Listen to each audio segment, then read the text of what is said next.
আসসালামু আলাইকুম। Hello guys, আজকে আসলে আমার বার্থডে ছিল। আসলে আমি নিজেও জানি না, খেয়াল ছিল না। তো আজকে 12টার সময় আমার তার নিজের হাতে গিফট, মানে নিজের হাতে কেক বানিয়েছে। কেকটা অবশ্যই একটু দেখুন। কেকটা হচ্ছে এটা। আসলে দেখতে অতটা সুন্দর না, তবে আমার ছেলেরা অনেক ডিস্টার্ব করতেছে। আসলে দেখতে অনেকটা মানে সুন্দর না, তবে আমার কাছে অনেক সুন্দর লেগেছে। আসলে আসলে মন থেকে যেটাই করা হোক, সেটা আসলে সেটাই সৌন্দর্য বেশি। আর ওর কাছে আসলে সেরকম কিছু ছিল না, মানে কেক বানানোর কোনো কিছু ছিল না। ও যা করছে নিজের আইটেম, হয়তো সেভাবে হয়তো সুন্দর করার জিনিস পাইনি, এই জন্য হয়তো সুন্দর করতে পারেনি। তো যাই হোক, এরকম মুহূর্ত আসলে সবসময় হয় না।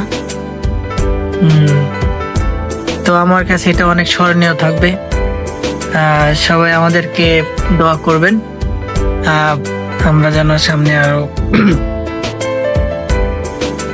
ভালো কিছু আপনাদের উপহার দিতে পারি এবং আমাদের সাংসারিক জীবন যেন সুন্দর এবং সুখময় হয়। না, অসুখ কেক কেটে আসো। ধরো বাবা, ধরো, তুমি ধরো, তুমি ধরো, তুমি ধরো। হ্যাঁ, ধরো ধরো ধরো বাবা, ধরো। হ্যাঁ বাবা, তুমি ধরো। হ্যাঁ, বাবার কেক কাটবা। হ্যাঁ, বিসমিল্লাহ, একটু সুন্দর করে ধরো। বিসমিল্লাহ রহমান রহিম। আমার মোহাম্মদ, আমার প্রথম বার্থডে, ও কেক কাটছে।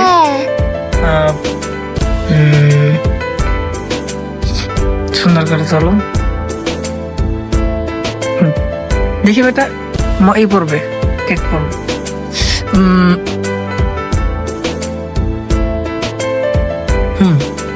মাশাআল্লাহ, অনেক সুন্দর।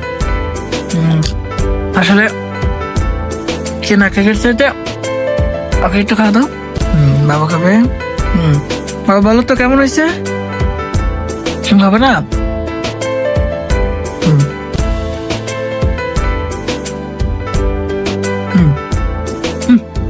মা